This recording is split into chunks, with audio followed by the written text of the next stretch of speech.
Heureux de vous retrouver. La direction préfectorale de la santé du Zion fait le bilan de ses activités de 2014. Dans ce journal, nous revenons sur les orions, maladies infectieuses qui touchent généralement les enfants de 4 à 5 ans, et nous allons parler de l'âge de grossesse chez la femme. Voilà pour les titres du journal. Mesdames, messieurs, bonsoir et bienvenue. Radio Horizon à Thiéviers sur 101.1. Les formations sanitaires de la préfecture du Zion font la revue annuelle de leurs activités menées en 2014.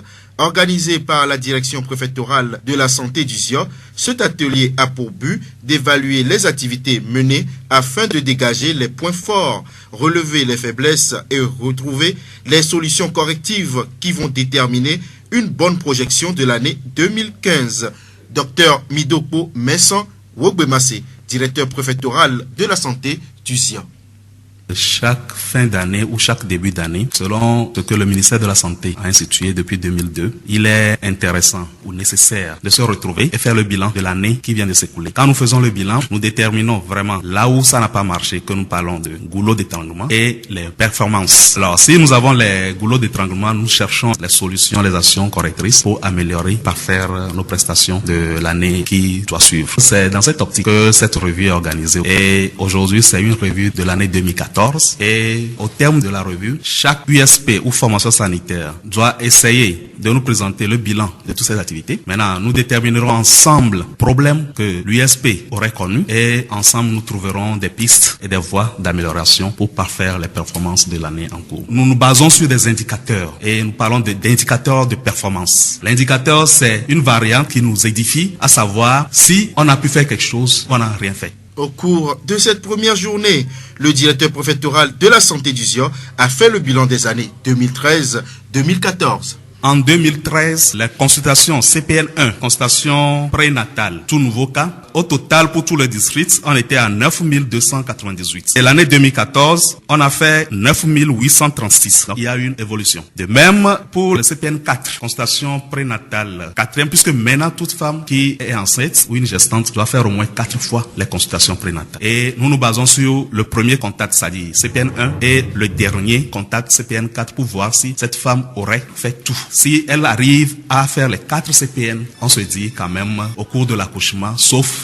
miracle, on ne sait pas. Normalement, il ne devait pas avoir de problème. Donc, en CPN4, l'année 2013, c'était 2945. Et en 2014, ça fait 3294. Ça veut dire qu'il y a encore une évolution. Si nous prenons le total des femmes qui ont accouché en 2013, ça fait 6481. Et en 2014, on est à 7008. Les femmes qui ont fait la planification familiale. Donc, nous raisonnons en termes de cap pour le panier protection. Et en 2013, on était à 4263. Et l'année 2014, on est à 6969. Ça veut dire que pratiquement pour tous les indicateurs, on a évolué. Donc, c'est déjà une bonne performance. Et nous attendons, au terme de cette revue, réorganiser encore pour parfaire et aller de l'avant. Dr Midokpo Wogbemase, directeur préfectoral de la santé du Zion. Débuté ce mardi au CHR Thiéviers, l'atelier prend fin jeudi 22 janvier 2015. La voix du Zion. Suite au déploiement des opérateurs de saisie hier, la révision des listes électorales a effectivement démarré ce mardi 20 janvier 2015 dans la préfecture du Zion. Pas de soucis majeurs, seulement quelques problèmes techniques. Quelles sont les pièces valables pour l'inscription sur les listes électorales? Monsieur Baetin Yobé, président de la commission électorale locale indépendante du Zion. Selon lui, tous les moyens sont mis en œuvre pour éviter la double inscription. Les opérateurs de saisie seront déployés dans chaque CLC à 2. Après la répartition, on procédera à l'initialisation des kits avec les présidents et les rapporteurs par CLC. Au niveau de la CLI, on s'est organisé en 6 lignes pour pouvoir faire le déploiement dans tous les CLC. Les conditions sont édictées par le code électoral. La première, faut être togolais. La deuxième, avoir 18 ans. Troisième condition, ne pas être dans une incapacité prévue par la loi. Les incapacités, si j'ai bonne mémoire, c'est les FAI, les majeur incapable, ne pas avoir subi une condamnation pénale de plus de 6 mois avec ou sans sursis. Les pièces sont au nombre de 5 essentiellement, plus 2 témoignages. Les pièces, c'est la carte d'identité nationale, le passeport, la carte consulaire, la carte militaire, la carte de pension civile ou militaire, plus le témoignage du chef ou bien de son notable et le témoignage de 2 électeurs inscrits sur la même liste que l'électeur qui sollicite son inscription.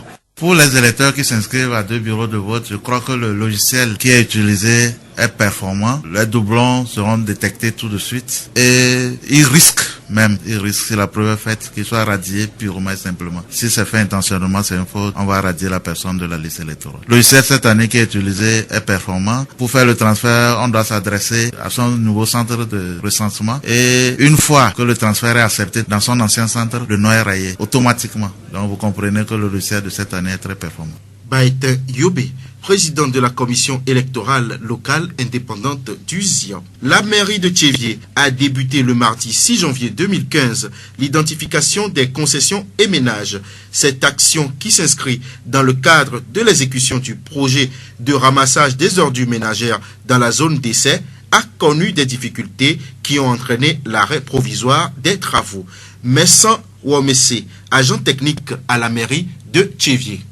On avait lancé le projet de ramassage d'ordures sur une zone d'essai et le recensement d'identification des maisons qui sont dans cette zone a commencé le 5 passé. Et au cours de ce recensement, on est confronté à d'énormes problèmes. Le plan est en déphasage avec les réalités. Il y a les îlots qui sont sur le terrain mais qui ne figurent pas sur le plan directeur de TV. Ce qui a un peu bouleversé les identificateurs, les recenseurs. Et donc les gens ne se retrouvent pas. Ce qui a fait qu'on a faussé le numéro des îlots. Donc la supervision a jugé bon d'arrêter provisoirement pour corriger cette réalité à laquelle nous sommes confrontés. Le deuxième problème est que les gens ont construit sur les rues. Il y a aussi le problème des cultures. Les gens ont cultivé sur les rues. Nous venons d'écouter Messan Ouamessé, agent technique à la mairie de Tchévié. Souvent, dû à une défaite, une tradition ou à une promesse non tenue, la déception touche plusieurs personnes. Elle est la source d'un problème psychologique qui affecte au quotidien le comportement de la personne déçue et le plus souvent la dépression. Les précisions avec Madame Katassou Tekovi Dédé, psychologue clinicienne au CHR Tchévié. La déception, c'est le sentiment d'insatisfaction qui suit un échec. Elle est la source d'un stress psychologique et peut parfois entraîner de nombreuses réactions négatives. Les individus ayant expérimenté une déception à de nombreuses reprises peuvent souvent passer d'un état optimiste à celui de pessimiste, au dépend des conséquences psychologiques que cela a engendré.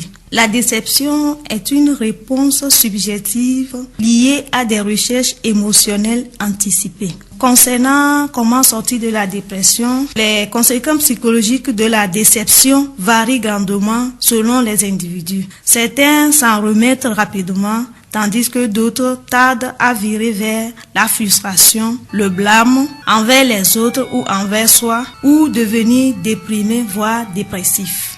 Il existe plusieurs sortes de déceptions. Il y a les déceptions amoureuses, amicales, d'une famille unisexe. C'est-à-dire que la famille veut avoir les sexes mélangés et Dieu faisant, c'est un seul sexe, c'est-à-dire uniquement que des garçons ou bien uniquement que des filles. Donc ça aussi, c'est une déception. La déception est dans tous les événements de la vie. Le traitement est en fonction du type de la déception, car il n'existe pas une démarche standard. Je peux donner quelques pistes concernant le traitement. La personne peut faire le deuil de la déception, de ce qui l'a déçu. Les activités sportives aussi, la lecture, l'isolement. Et la personne doit surtout éviter l'isolement. La personne doit solliciter l'aide d'un psychologue au cas où ça ne va pas. Car la déception mal traitée a des conséquences très néfastes sur la vie de la personne. Nous remercions Madame Katassou Tekovi Dédé, psychologue clinicienne au CHR Tchévié, pour ces informations sur la déception. La voix du ZIA. Maladie qui se manifeste par une fièvre, des maux de tête, une enflure douloureuse au cou et des joues, Les oreillons peuvent rendre l'enfant sourd et même provoquer une méningite. Maltraités, les oreillons affectent la capacité de pouvoir concevoir des enfants plus tard. Reconnaissable à vue d'œil, une personne atteinte des oreillons peut se faire traiter si la maladie est diagnostiquée à temps. Madame Adam Essotina, assistante en ORL au centre hospitalier régional de Tchivié.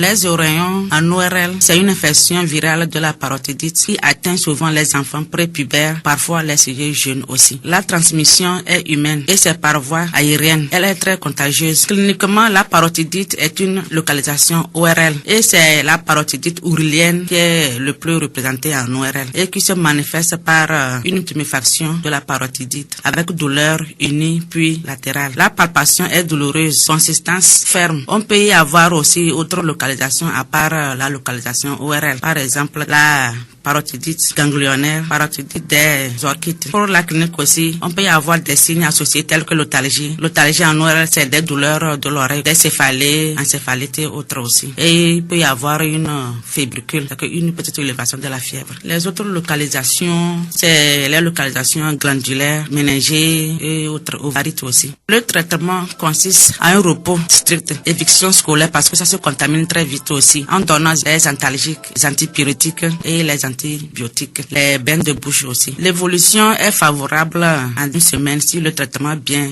institué, sans séquelles aussi. Mais quand la localisation est extra-parotidienne, les séquelles peuvent survenir comme la surdité bilatérale des deux oreilles, les encéphalites, il y a la stérilité masculine aussi. Maltraité, on ne peut plus concevoir, au moins dans 90%. C'est des complications. Pour la prévention, il y a un vaccin contre cette maladie qu'on appelle ROR. C'est un vaccin vivant atténué. Il y a ça dans les pharmacies et dans les lieux de vaccination. Le seul moyen de prévention contre cette maladie, c'est la vaccination ROR. Oreillon, rougeole et rubéole, les trois combinés. Nous remercions Madame Adam Essotina, assistante en ORL au CHR Tchivié. De nos jours, on note un nombre élevé de grossesses précoces et tardives qui causent le plus souvent des complications à l'accouchement entraînant le décès de la mère ou du nouveau-né. Quelle est la période indiquée pour tomber enceinte sans complications? Quels sont les risques liés aux grossesses en dehors de cette période? Madame Messan Kafui, sage-femme d'État, responsable de la maternité de la polyclinique de Tchivié.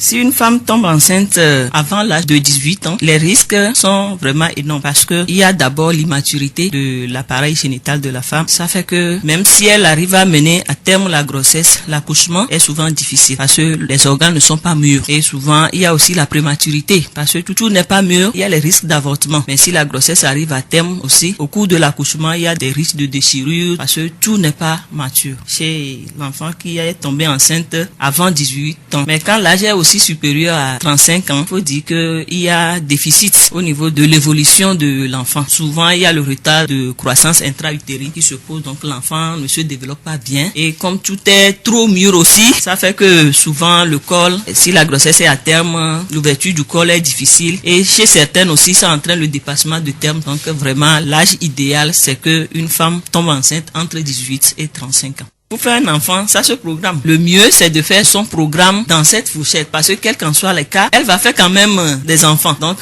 faire aussi trop la vie pour vous traîner, ne pas faire d'enfants très tôt, c'est pas aussi bon. Mais le faire aussi très tôt, c'est pas bon. Donc, c'est la planification. Le mieux, c'est de planifier ça et vraiment ne pas avoir trop de risques. Les choses changent. Tout change et tout évolue. Donc, c'est la même chose aussi dans la santé, telle qu'il y a des maladies que nos parents n'ont pas vues, que nous voyons aujourd'hui. Donc, c'est des choses qui ne s'expliquent pas scientifiquement, mais on le dit. C'est pourquoi tout le monde le dit maintenant, on ne mange pas bien, on mange trop de choses. C'est pourquoi il y a, même si nous parlons par exemple des maladies comme fibrome, tout ça là, avant nos mamans, il n'y avait pas tout ça. Ce n'était pas aussi fréquent. Il y en avait, mais ce n'était pas aussi fréquent. Donc c'est tout comme la ménopause précoce, il y en a. Déjà, chez certains, déjà à 35, 40 ans, ça commence. Alors qu'avant, au moins 45 ans, 45, 50 ans. Nous venons d'écouter Madame Messan Kafui, sage-femme d'État, responsable de la maternité de la polyclinique de Tchivié.